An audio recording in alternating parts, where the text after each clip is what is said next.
Jeff es autor, coach ejecutivo y facilitador de talleres.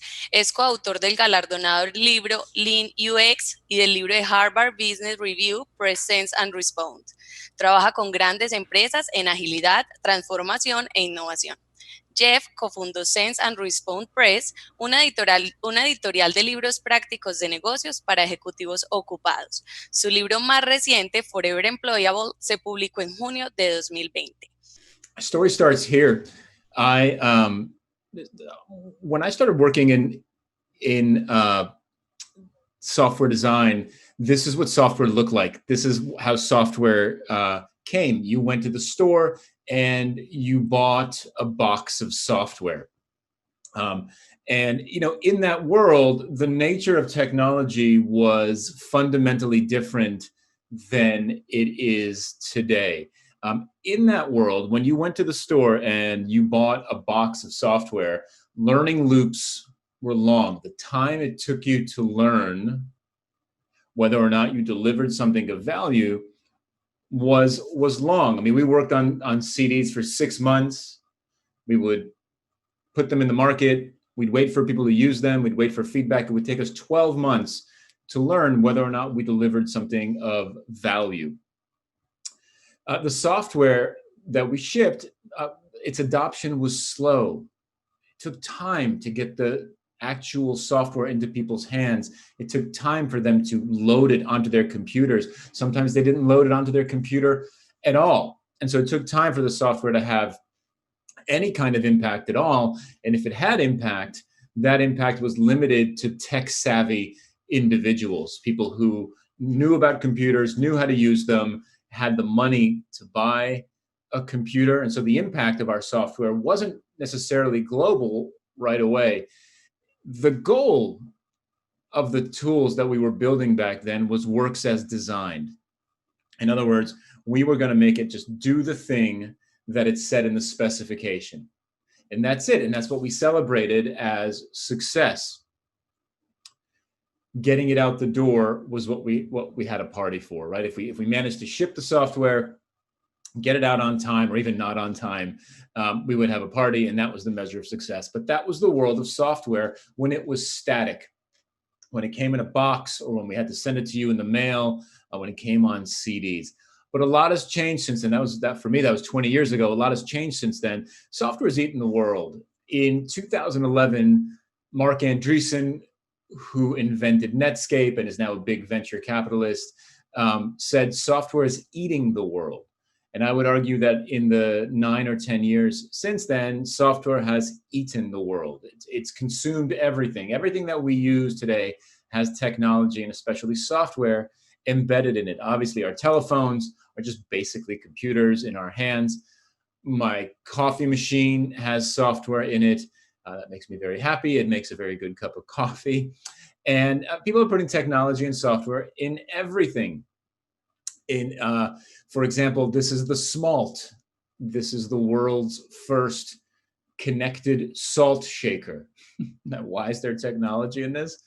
I don't know. But technology is in everything. But what's fundamentally different now is that the way we make software today is fundamentally different than it was when I was working on software that came in a box. We've changed the way we make software because the nature of the software is different than it was back then. Back then, software was static.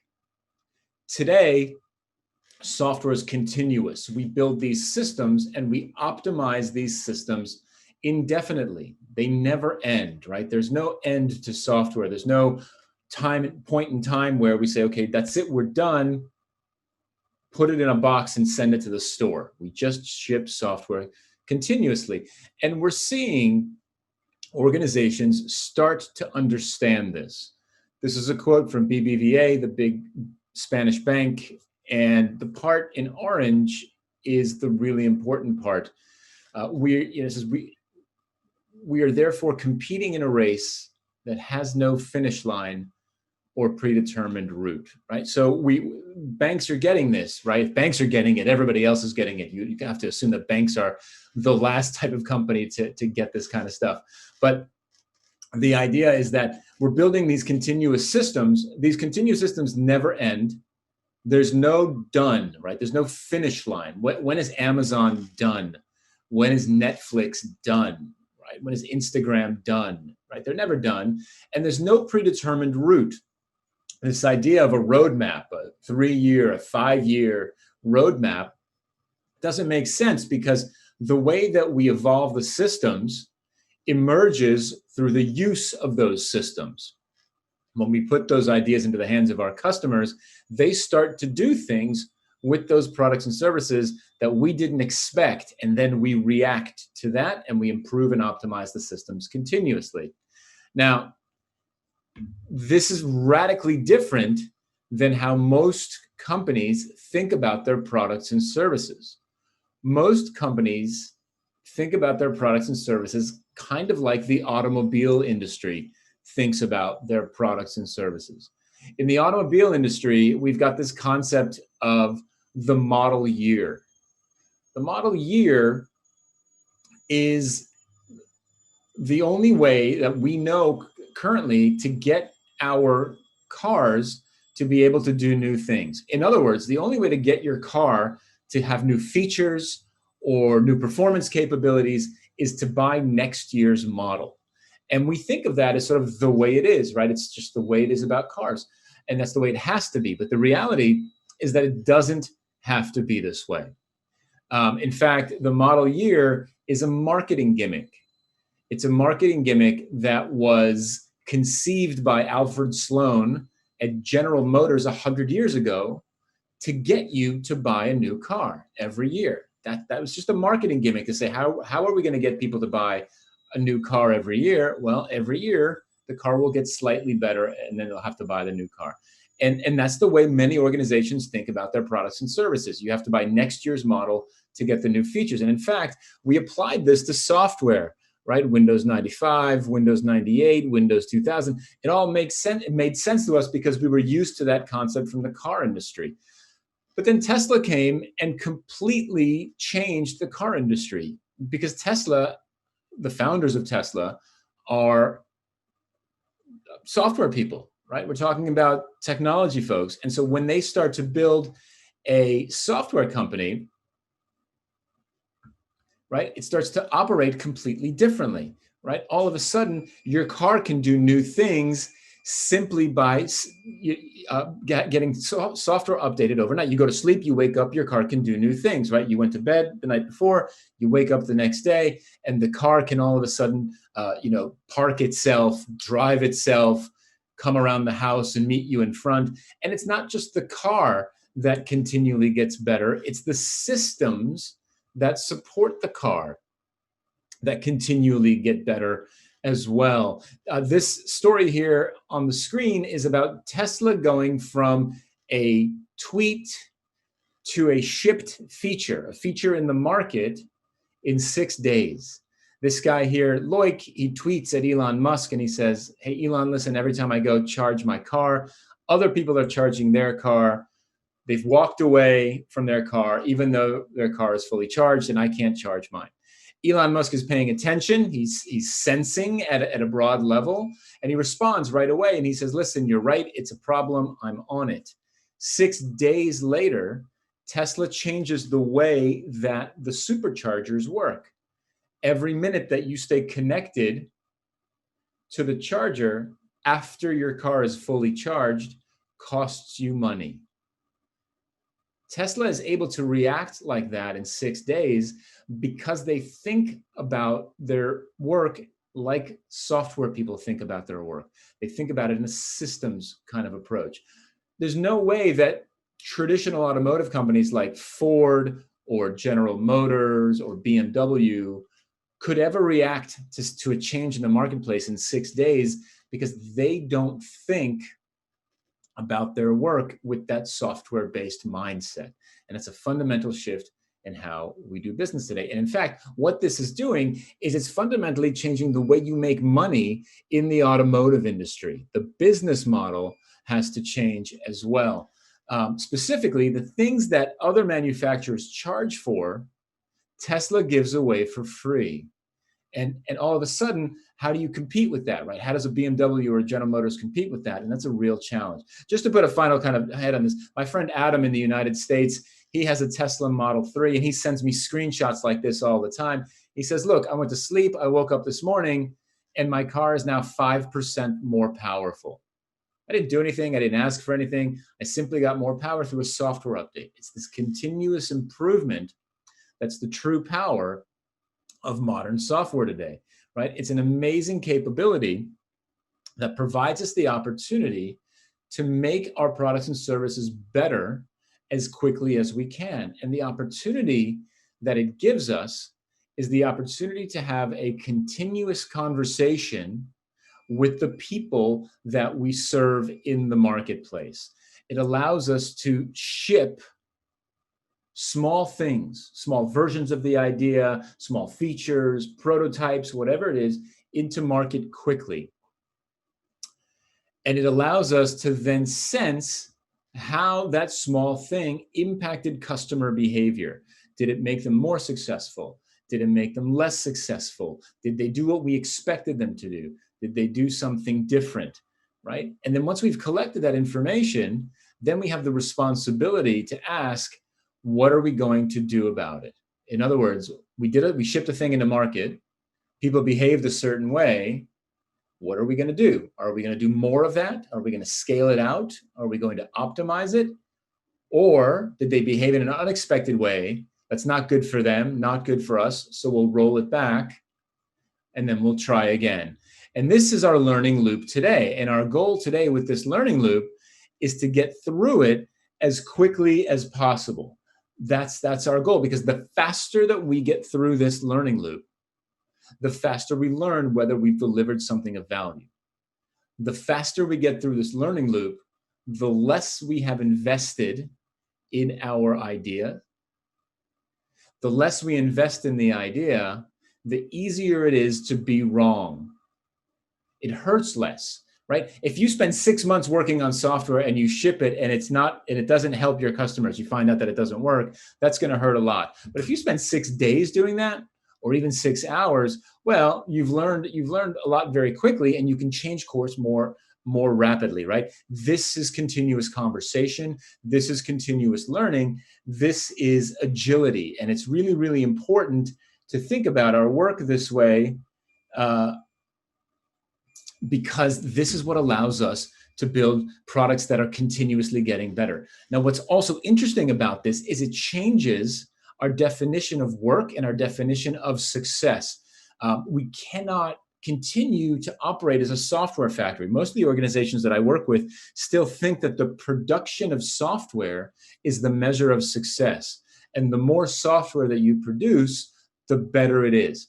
But the reality is that the only thing that, so more code does not equal more value. The only thing that more code guarantees you have is more code. That's it. And maybe a little bit of technical debt. But other than that, right, there's no guarantee that the code you're shipping has value, because we don't know. We have to learn very quickly. And so we have to change our measure of success. If we're delivering software quickly and continuously, shipping software is not the measure of success. This idea that we can just build it doesn't make any sense anymore, because we just end up creating all of these features in our product and creating these big bloated products that no one actually uses, except maybe for one tiny slice of it, right? And so we have to change our definition of success and our definition of done away from outputs and towards outcomes. Outcomes are measurable changes in user behavior. This is what happens when you give your users or your customers the software, when you ship something small to them and you check their behavior, that tells you whether you've delivered value. That's your measure of success. That's your definition of done, right? So we know that we've done something of value when people change their behavior in a positive way. And outcomes tell us when to stop working on something. When you're working on a system, on an indefinite system, there's no clear sense of when to stop working on something. So when we see behavior change to a certain degree that we're happy with, that's when we decide that we are done. So we're looking for human behavior. But there's a problem. The problem is that we can't predict behavior. We think we can, but we can't. It's really tough. And I'll show you, okay? This is an intersection in Massachusetts. Now, you'll notice that in this intersection, there is a right turn only arrow in the middle of the street. And you'll notice that cars are actually turning left here. Now, let's imagine for a second that this is your job, and your job is to make this intersection safer. And you might say, look, the first thing I'm going to do to make this intersection safer is I'm going to install a stop sign to get people to stop. And I'm going to install a no left turn sign so that people don't turn left, so they only turn right. And that will make the intersection safer. And so you do that. You install the stop sign and the no left turn sign. And yet people just keep going right through the intersection, turning left and not paying any attention to you. And even though it seemed like that was the right thing, it seemed like that makes sense, right? Every time you launch a new feature into production, there's a good chance that you were wrong. Now, to put a fine point on this, the signs are the output. The stop sign, the no left turn sign, those are the output. And there's nothing wrong with the signs here. They meet specifications. They work as designed. The difference is that they didn't change human behavior. They didn't achieve the outcome that we were looking for. And that is the challenge here, is how do we know that what we're shipping is actually going to change human behavior? Now, look, software systems are complex and unpredictable as they get bigger and bigger, right? They have all these kinds of opportunities for failure. It turns out that human beings are also complex and unpredictable and stubborn. And if they want to work a particular way or behave a particular way, whether it's because they're used to it, it's their cultural norm, whatever it is, right? No matter what you put in their way, they're going to figure out a way to get around it. And that's really challenging. The other thing that's challenging about behavior is that even if we do figure out what customers are going to do, it's not static. It doesn't stay still. It evolves. In fact, new behavior emerges through the use of the systems that we build, right? And so let me show you an example of that, right? This is Instagram. Now, if you're familiar with Instagram, I assume, right? 1 billion users worldwide. Now, Instagram is the place where you go and you post that one perfect picture of the day. It's you visited somewhere, you took 15 photos, you find the one that you like the best, and then that's the one you post to Instagram. Turns out that's a lot of pressure. It turns out that's even more pressure for teenage girls. So a teenage girl will go to the beach and someone will take, right, this entire frame photo of her. But she says, look, she's going to crop that out. She says, look, this part here, that's the part that's going to go on Instagram because that's the nice part. This part over here, that's not going to go on Instagram. We're going to clip that one out, right? We're going to cut that out. That's not going to go on Instagram, which is a lot of pressure for teenage girls. Now, what's interesting is that to relieve that pressure, Instagram witnessed a phenomenon called Finsta arise. Now, if you're not familiar with Finsta, Finsta stands for fake Instagram. These are private accounts, closed private groups of users, typically teenage girls, where they can take a silly photo and they can do stuff like this on it. They can take a stupid photo, write something on it. Nobody sees it, and it relieves the pressure of posting something that everybody will see, right? It allows them to kind of post something silly and have some fun with it. Instagram saw this behavior emerge through the use of their system. They never expected this to happen. They saw this behavior emerge outside of their system with the rise of Snapchat. You have stories that disappear every 24 hours. They brought that feature in-house and began to develop Instagram stories. And as people began to use that and it became a very successful feature, they continued to evolve it, to optimize it, to make it more and more successful. And as TikTok became more and more successful, now Instagram has got Reels, which is a TikTok clone that allows them to use that behavior in there as well. And we're seeing this happen outside of Instagram as well. Twitter just launched Fleets this week, which are basically Instagram stories, which are, LinkedIn's got stories now. Everyone's using the same kind of feature set, and they're watching it emerge in other systems and within their own systems. And so all the stuff happens that we never predicted, and we have to sense and respond our way to make the product better. The other challenge here is that we can't predict the future. Things happen in the world that we don't expect, and they change the way that people behave again. And there are organizations that are good at sensing and responding and building this kinds of ways of working, where they're listening to their customers, they're understanding the market, and they can react very quickly, and therefore they can survive any event. These are agile businesses, and we saw some examples of that at the beginning of the pandemic, where distilleries and alcohol makers switched very quickly to making hand sanitizer in order to help with the virus. And then we've got organizations that aren't quite as agile and that can't pivot, that can't shift, sense, and respond very quickly and optimize for changing behavior. And we see them struggling significantly in that world. And even organizations that feel like, well, we know what we're doing and we should be able to survive anything, and we've been very successful in the past, make this mistake of assuming they can predict customer behavior. And this is the story with Quibi, which was, it has to be, if not one of the most heavily funded startups ever, and it completely collapsed because they didn't test to see whether or not they were delivering value. They just threw almost $2 billion at a business that nobody wanted in the first place, right? And so this ability to learn allows us to make our consumers more successful. It allows us to make ourselves more successful as well. But sometimes the optimizations that we make to our systems to make them more successful end up creating unintended consequences. They end up creating negative real-world consequences. In fact, if we just optimize our systems for metrics, for outcomes, without considering the real-world implications, at best, we are being risky. And at worst, in some situations, it's potentially criminal. And I'm going to show you some examples of companies that do manage to outcomes, that understand how to ship, sense, and respond, but have done so in such a way that they're not considering how their products and services are ultimately impacting people, because they're just optimizing for their behavior metrics. And at times, like I said, it's risky.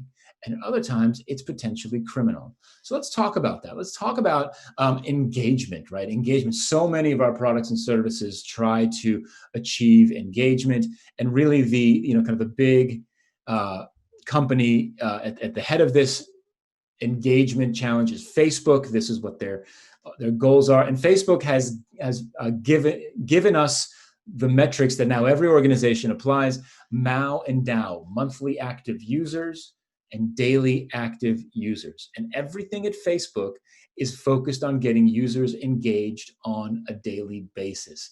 What's interesting is that Facebook doesn't pay attention and doesn't particularly care what it is that people are engaging over. And so a couple of years back, Facebook was being used in Myanmar to identify ethnic minorities, Rohingya minorities in the country, to help the authorities commit genocide in Myanmar. All Facebook was seeing was people participating in Facebook. Now, in Myanmar, Facebook is the internet. And so folks are participating. They're engaging, they're commenting, they're watching videos, they're posting stuff. But what they're posting is where to find people to go and kill them, right? And Facebook was like, well, what people are engaged. We didn't know they were doing this. So the monthly active users, the daily active users was going up. But oops, like people were getting killed because of that. And it's interesting, right? Because again, this is not something that's unique to Myanmar. They're doing this obviously in politics around the world, right? Politicians, we've had a very toxic election in the United States recently. Facebook says, look, if politicians want to lie on Facebook, that's great. You know why? Because that gets more clicks and it gets more views. And what it does is it starts to create the kind of divisions and the kind of hatred that we're seeing, particularly in the United States these days. And Facebook doesn't particularly care, because they're outcomes are going up. Their monthly active users, their daily active users are going up.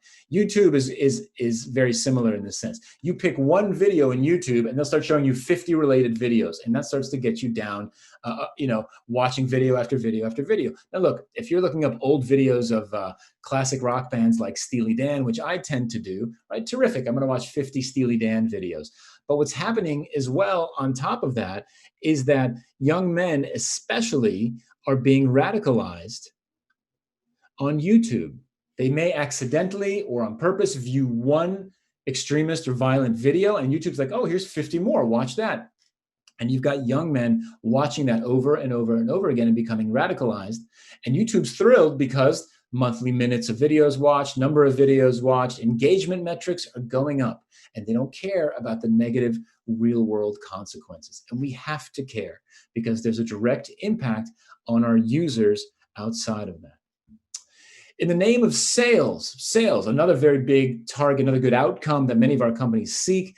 If we blindly optimize for sales, you can cause relationship stress. Here's an example from the American department store Target. Now, Target collects information about you all the time. What you do, how you do it, what you buy, when you buy. And they wrote code that crunches that data and can help determine when a woman is pregnant. And if they determine, based on that code, that a woman is pregnant, they start sending that woman advertising and coupons for pregnancy products. Well, in this particular case, Target figured out that a teenager was pregnant. And she hadn't told her family that she was pregnant just yet. And so Target starts sending advertisements to her house about pregnancy products. And her father finds out that she's pregnant from Target, not from her.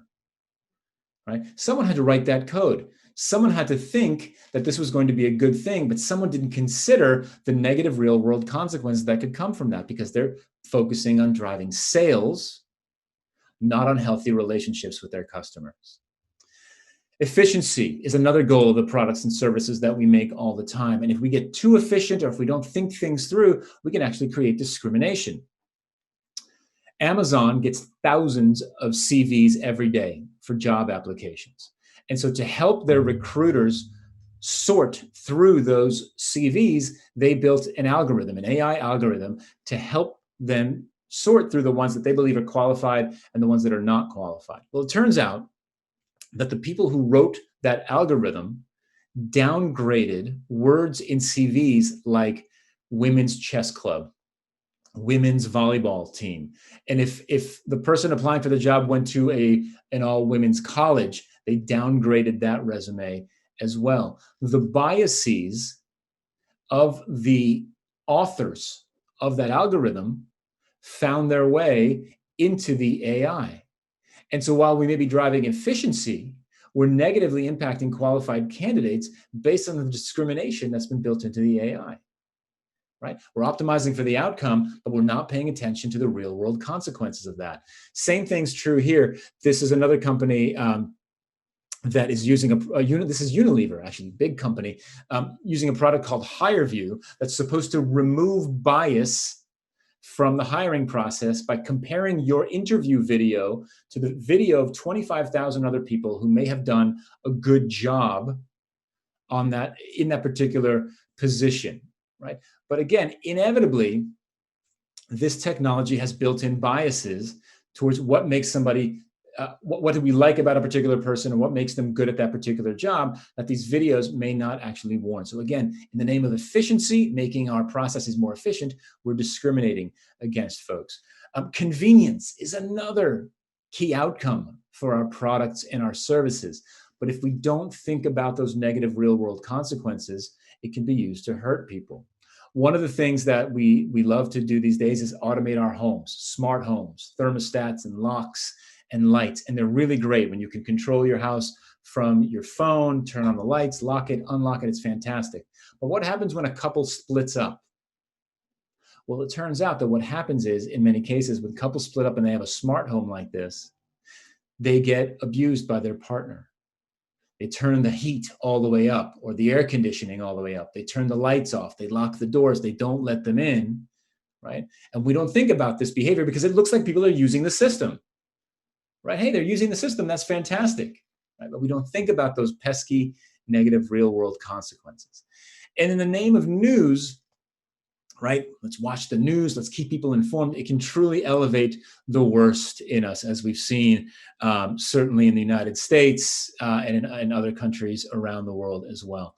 And so as we're building our products and services, and as we think about what we're doing, the question that we keep having to ask ourselves is, are we solving user needs or are we exploiting user needs?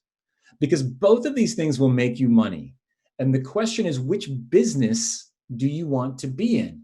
Now, I'll tell you right now that if you're relying on your leaders for this, I'm afraid that you're going to be sorely disappointed. The leaders that we are looking to help solve these problems, these folks are not incentivized to solve these problems. They are incentivized for reach and engagement, and not for having positive impact on society or protecting subsets of users from harm, right? As Ellen Powell says in this article, right? We have to be the ones who take charge of making sure that as we optimize for these outcomes, we're ensuring that we're not doing all of this harm, right? And so as you're working on your projects and your products and you're designing and you're building things, something to keep an eye on. This is something that I hear all the time from designers and from engineers. They'll say things like, I trust my product manager, right? And that's great. You should trust your product manager, but you should also verify that the work that you're doing isn't being used to promote harm somewhere, that can't be abused, that we're putting in protections for the edge cases. It's super important. I hear this from engineers all the time. I just want to write code. Just let me write code. And that's fantastic. I get that, but you don't have that luxury anymore. I'm sorry. You can't be an engineer anymore and just put on your headphones and write code and hope the code will be used in a safe way. You've got to take advantage in all of this, because ultimately, as my friend Kenneth said in his excellent book, Future Ethics, he said, by default, new technologies, the products and the services that you're designing and building today are going to bear the ethical fingerprints of their creators, not of wider society. Your ethical fingerprints are going to be in that code, in that design, in that workflow. And so you need to consider how we're going to make sure that we uphold the safety of all users through our systems, right? Because the question that you have to continually ask yourself is, what will my code be used to do? What will the work that I'm doing be used to do? And if you don't ask that question, you may find yourself in the same situation as this guy. This is James Liang. He's in prison. He's in prison because he wrote the code for Volkswagen that cheated the diesel emissions testing machines. What did he think people were going to do with that code, right? What business did he think he was getting into? And the irony, of course, is that he's the one that's in jail for 4 years. The CEO of Volkswagen, not in jail, right? Now, look, there are lots of ways to deal with this, and we're seeing this. Maybe after the fact, we're seeing workers starting to quit, right? So that's great. Look, we don't want to work for companies that do this, and that's a great place to start. And if you're in technology, there's lots and lots of opportunity to work with great companies today that don't do this. And it's a good start, but it's a bit after the fact. What we want to do, ultimately, as we do our work, is to be goal-driven and values-guided, as Kim Goodwin says. Goals are the outcomes. They're the things that we're trying to achieve. Values are what we're not willing to compromise to achieve the goal.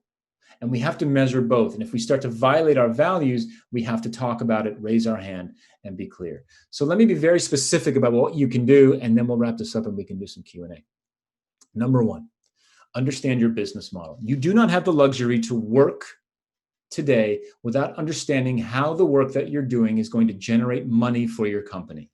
You must understand your business model and be ethically comfortable with it. You have to take an interest in your customers, talk to them, understand them, all of them, not just the happy customers, but the edge cases as well. Understand what their problems are, what their pain points are, how they're currently dealing with them, and how your products and services could potentially be used in negative ways as opposed to just positive ways. Instrument the software so that you're able to learn quickly. Make sure that as people are using the software, as their behavior emerges through the use of the software, you are aware of that emergent behavior quickly. That allows you to see behaviors that start to happen that you may not think are in the best interest of your customers. Measure the impact of your work. Understand what success looks like, understand what negative consequences look like, and make sure that you're always got your metrics in front of you so that you understand how you're trending towards your goals.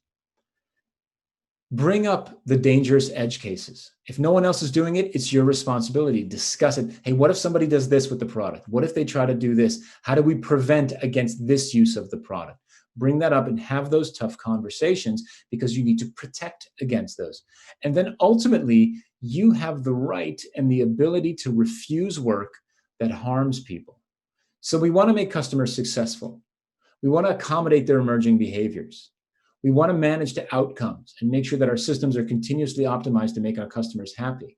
But if we start to see that we're launching software that inevitably starts to hurt customers more and more and more, we should be able to raise our hand and refuse that work. And that's your responsibility. And I'll close with this from Jurassic Park. Look, Jurassic Park always has a good quote for pretty much everything. The question that we need to focus on today is not whether or not we can build something. It's whether or not we should build that thing. Thanks very much for listening. I'm thrilled to take your questions, and I'm looking forward to hearing from you as well. And just one sec. So the first one, could you give us some tips on how to understand the business model of a company? Maybe some literature as well? So that's a really interesting question. I think... I mean, look, it's if it's so a couple of tips. Okay. If it's a public company and it's not obvious what they sell, for example, think of a company like, let's think Twitter, for example, right? What does Twitter sell? Well, they don't sell tweets. They don't sell apps, right? The app is free. The website is free. What do they sell? If it's not obvious what a company sells, and the company is public, then you can look at their and the public listing information for that company to see how they make money, right? Where the revenue comes from. Public companies that are being publicly traded have to disclose where their money comes from and how that's performing. And so there are a lot, Yahoo Finance, Google Finance, all of these types of sites will tell you what each company does and how they make money. I think in most cases, it's fairly obvious how a company makes money, right? So Twitter makes money from advertising. They make money from user data. They collect user data and they sell that user data to advertisers, and they sell ads against that user data. Facebook is the same way, right? That's how they make money. Facebook is free.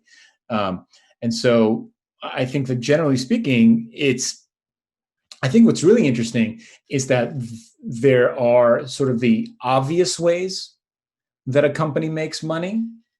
And then there are the less obvious or less less known ways that companies make money. So for example, I'm trying to think of there's you take a company like, I'm trying to think of a company, what a good example of this is, like a cable company, for example, like they give you cable TV and internet and that type of thing. Those companies, you pay for the service, you pay for the connectivity, you pay for the TV shows. In the meantime, they're collecting all that data of what you watch, when you watch, how much data you consume, what websites you visit, all of that stuff. And they monetize that data as well. They sell that data to either advertisers or to other companies as well. And so that becomes really interesting. There was a company called Foursquare in New York City for a long time that tried to build consumer-facing apps. We used it all the time. When I lived in New York, we used Foursquare all the time to find good places to eat, to check into places. It was a bit of a social network, right? Behind the scenes, Foursquare was building a massive database of locations, like a locations database.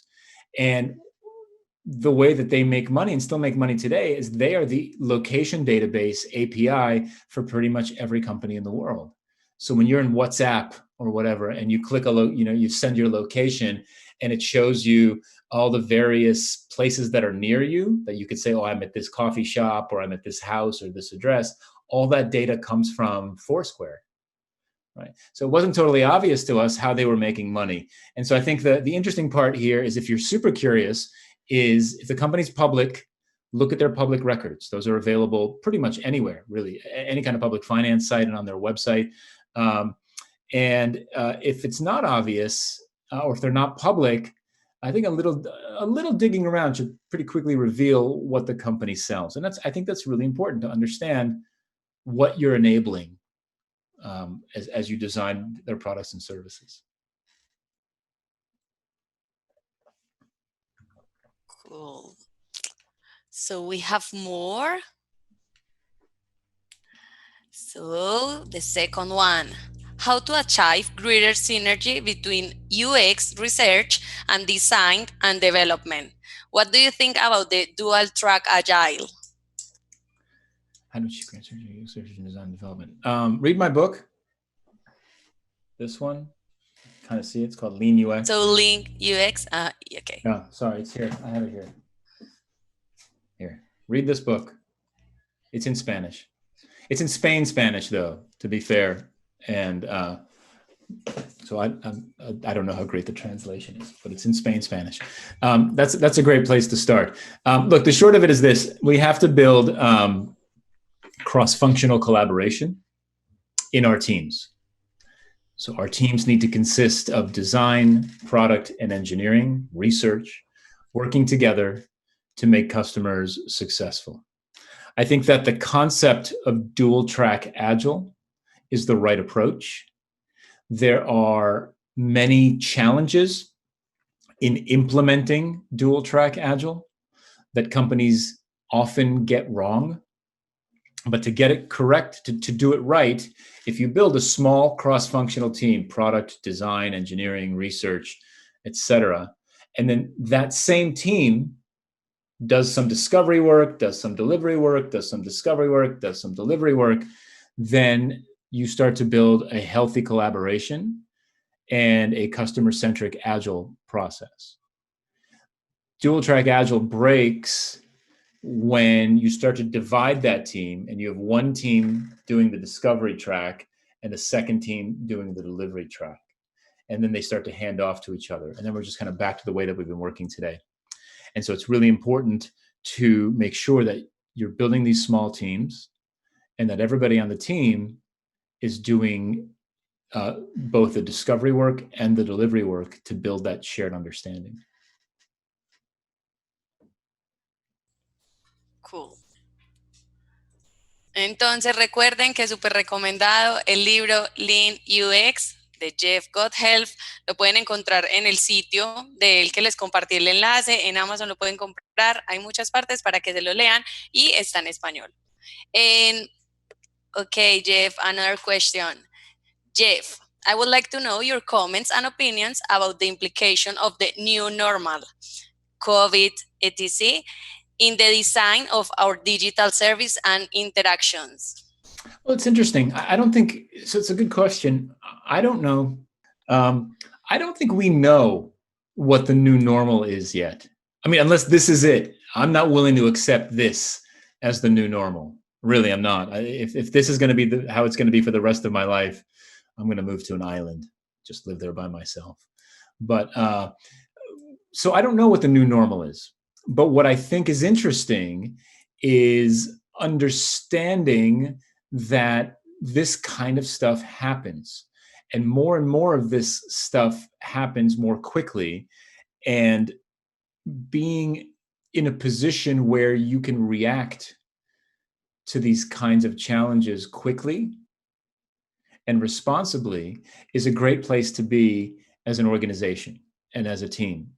And so if you look at who survived, who did well in the pandemic, and who pivoted into decent shape because of the pandemic, and who didn't. The divide there is largely along the lines of digital companies did well and traditional companies did not do so well. And that's because digital companies, generally speaking, have this sense and respond mindset in the DNA of the organization. Airbnb is doing an IPO. Did it this week, or either just happened or it's happening in the next couple of days. It's in the news right now. Airbnb, who's traveling?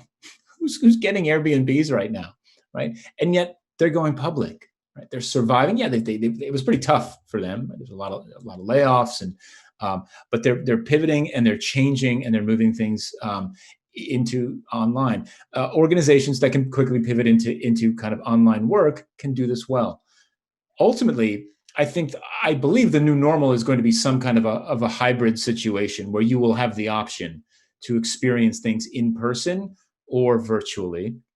And it's going to be interesting to see how to design experiences that work equally as well in person as they do virtually. One of the things, frankly, that I'm waiting for, so a lot of this is my life right now, right? This is it, right? This camera and this screen and this office, and this is how I do all of my work. I use a lot of collaboration tools. For example, I use tools like Mural as a virtual whiteboard. I use all kinds of collaboration tools. The interesting thing for me right now is those collaboration tools are mimicking the real world. So they're creating the ability for me to use a whiteboard and Post-it notes and Sharpies in a virtual space, right? What I'm super interested in is how to take technology and have it create or enable collaborations in a way that is impossible in the physical world. So right now, we're just sort of copying what we can do in a physical space, right? The thing that I'm really interested to see where Mural goes and these other tools is how will they enable collaboration that makes it compelling to collaborate remotely instead of in person, right? So we'll be able to do things that we actually can't do in person. And I'm still waiting for that. Thank you. Okay, next one. ¿Qué recomendación darías a las empresas para empezar a tener este cambio de perspectiva en sus proyectos de innovación? I'm sorry, it was hard for me because I heard both the Spanish and the English basically at the same time, and so it was difficult for me to understand the question. Where's the question in the list? Which one is it? By who? Laura Duque. Laura But it's Duque. in Spanish.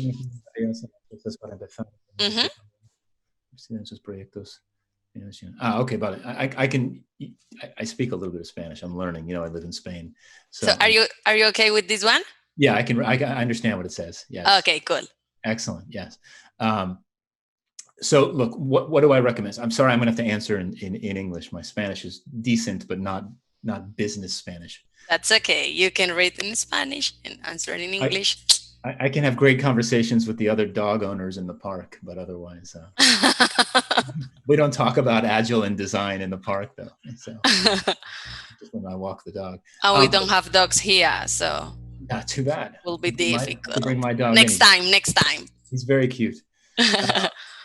What recommendations would I give to companies to start to have this kind of perspective change in their innovation projects? Look, the most important thing I think you can do is there's a way to think about this sort of.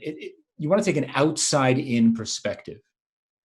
Oftentimes, with any work, and especially innovation work, we think from an inside-out perspective. Hey, I've got this great idea. I'm going to give it to everybody, and they're going to love it, right? Instead of starting there, start from the outside. Start with everybody. Hey, what is it that people? What is the challenge that we're solving, and then how are we going to solve it? And in order to change that mindset, to have that perspective, you have to get to know your customers. You have to understand who you're building products and services for. And most organizations do not do this. They don't do this because either they're big and successful now, and they're like, well, I don't need to do this. I'm big and successful. I know what we're doing, right? Or if you're a small startup, you say, well, Steve Jobs didn't ask customers what they want, right? Zuckerberg doesn't ask customers what they want, right? That type of thing.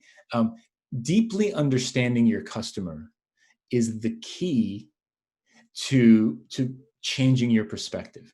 Because if you can get to know your customer, understand their pain points, and then prove that you're solving those pain points, then you really start to build that empathy and the kind of ethical values that I was talking about in the presentation.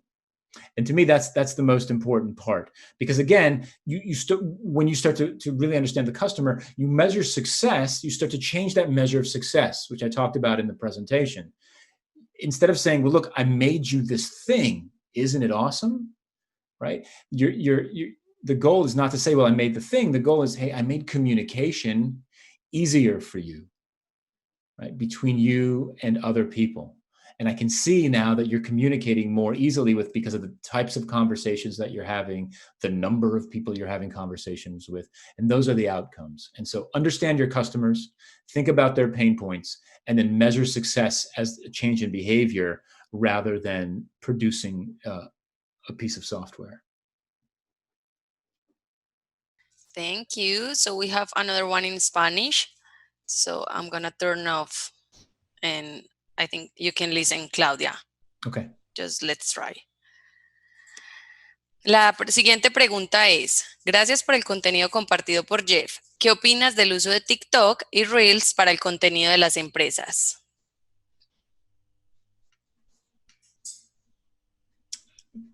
Can you hear? Yeah, good question. I just got fleets in my Twitter app just now, like an hour ago, right before I gave the talk. I noticed that my Twitter app updated. I don't know. It feels ridiculous. It feels ridiculous in LinkedIn. It kind of feels ridiculous in Twitter. It didn't feel ridiculous in Instagram, but maybe it's, look, I'm giving you one person's opinion. Maybe it's just an anecdotal example, but I used Instagram for entertainment, right?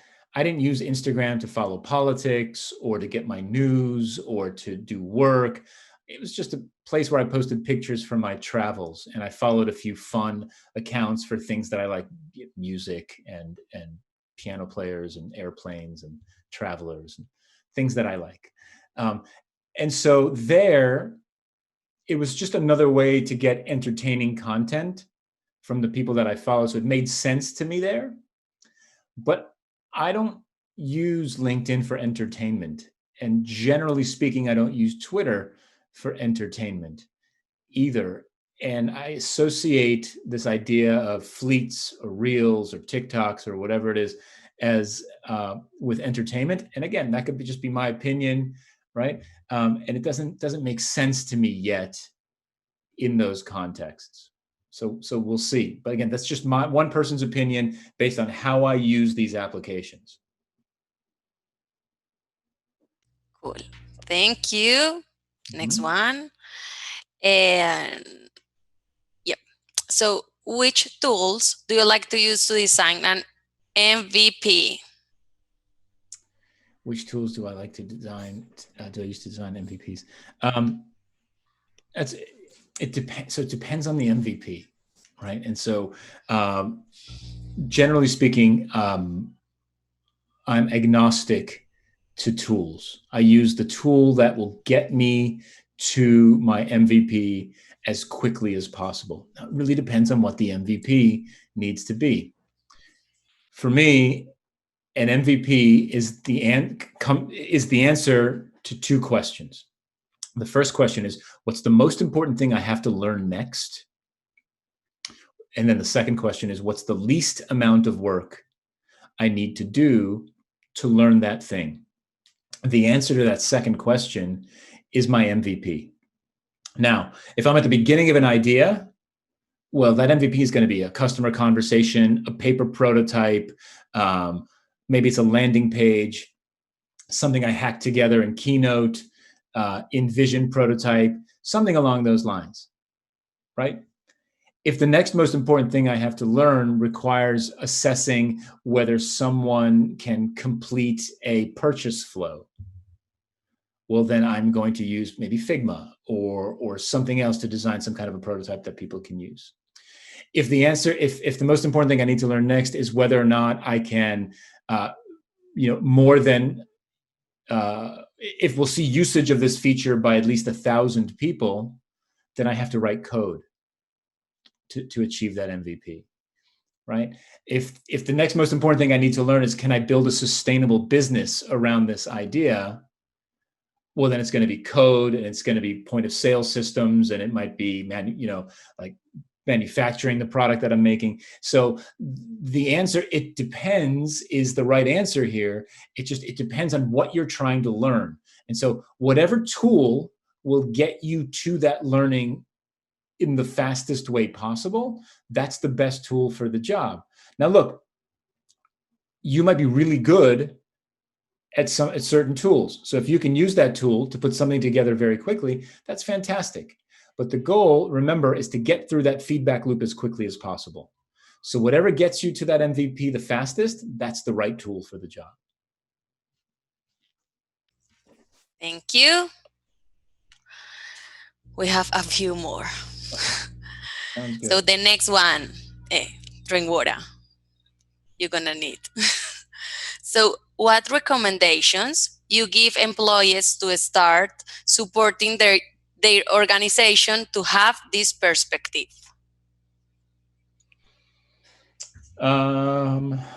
Well, and this is the challenging one. So changing how they define work for teams and changing how they measure success.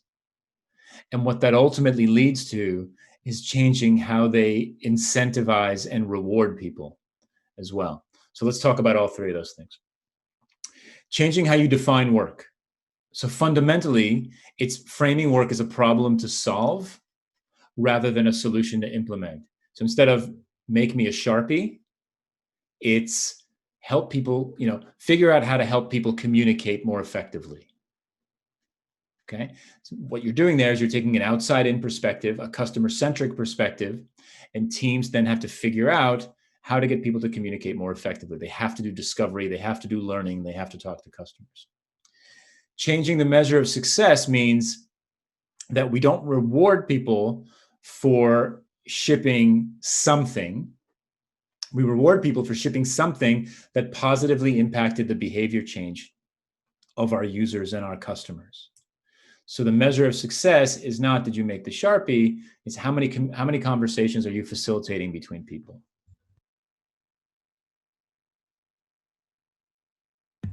The last part is incentives and rewards. And this is where it gets really difficult, because this is basically the top of the organization.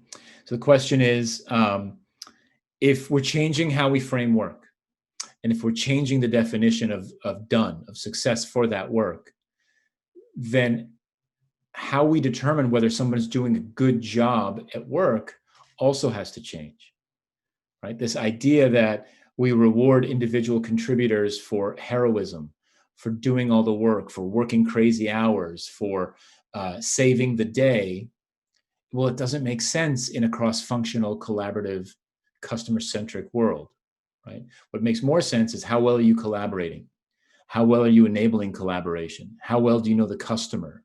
How are you making decisions? Are you making decisions based on evidence, or are you making decisions because you think you know best, right? And that's a very, very difficult conversation. I've tried to have it with some organizations, and they're just like, no, that's too difficult. We don't want to do that, because it fundamentally changes everything. It changes like job descriptions. It changes how and when you get a promotion, how and when you get a raise in your salary, right? Who gets promoted, that type of thing. And it's so different from how things have been done until now that most organizations stay away from that. But that's how you start to shift an organization towards that. Thank you. So we have a similar one, but is where can a person begin to support this perspective when they don't know yet or have much experience in design or user experience? You can support this in any position, right? This is not a UX or a design responsibility alone. This is everybody's responsibility. So wherever you work, it doesn't matter what you do in the organization. If you're involved in the development of products or at any aspect of it as well. I mean, let's assume for a second that you're an in-house lawyer at an organization. Okay, so you're legal counsel inside the organization, and you have nothing to do with product decisions, design decisions, code, any of that. But nevertheless, nothing goes live until you see it and say yes, right? You have impact.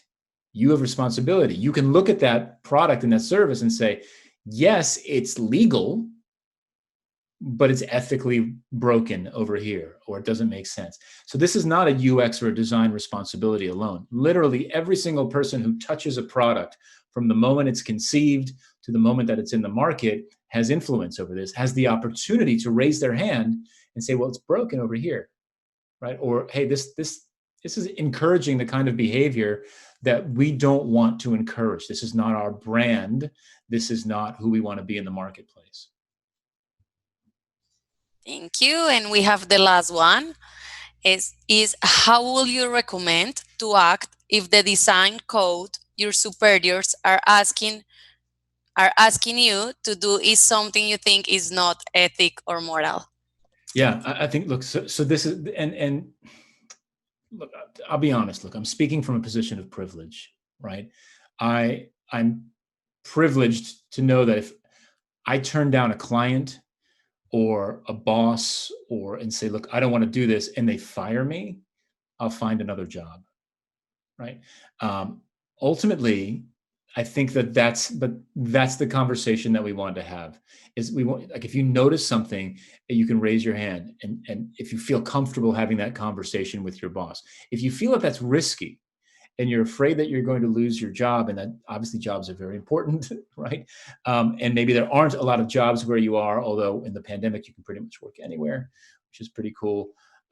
Then talk to your colleagues. See if you can build a consensus around your colleagues, your teammates, so that this way you can stand up as a team rather than as an individual, right? As a team, and say, look, as a team, we feel that this is not something that we want to work on because of these ethical boundaries or these values that are being broken, and approach the conversation that way. So if you're not comfortable approaching it yourself, try to build a group of folks around you, and then do it. There was and you've seen this in organizations. There are people who organize as a team, and then they walk out and they say, look, we're not going to work on this anymore until we change these aspects of it. But it does take leadership, and it's risky, for sure. There is a risk that your boss, the organization, would retaliate against you for that, and that's unfortunate, but it's a real risk. Okay, Jeff, that's all. Thank you so much. My pleasure. We are so excited to having you here. Thank you for your time. It's a pleasure.